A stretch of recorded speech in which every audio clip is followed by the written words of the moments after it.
একটা দিনও মুকামো বাতি জ্বালাইব আর খাদিমে বাতি জ্বালাইয়া বইয়া দোয়া করে নাতে কিতা দিনও বাতি জ্বালাইয়া দোয়া করে বাল্লা গল্লা লইতো আরিলা খাদিমর লাড়ির খাল 1-7 পল্লা তুলতো বেআন্দাজ খান কুবাইকুর খানোর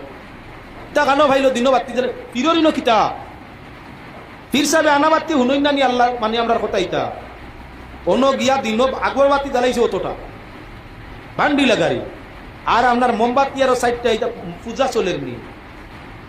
দিনও বাতি জ্বালাইব যে মুকামত যে খাদিমে দুইও খানো বালা করি মলিয়া দিও সব হইব যদি ইগুর লগে নিজে শরীর কইয়া বাতি পূজা করো গুণা হইয়া থাকবো রাইত জিয়ারত করতে হয় কারেন্ট থাকে না সুবিধার্থে আপনার মোমবাতি ভিড়র মুকামো জ্বালানি যাই যাচ্ছে ও সুবিধা নাই জিয়ারতের উদ্দেশ্যে সুবিধা হওয়ার লাগি কারেন্ট না থাকলে আউরি গিয়া মুকামর চাইরো বাজু রোজার বাতি জ্বালাইয়া ইনকিতা মুকাম পূজা চলেনি মুকাম পূজা নাই ইসলামও পূজা ভাজা এটা কিচ্ছু নাই যার কারণে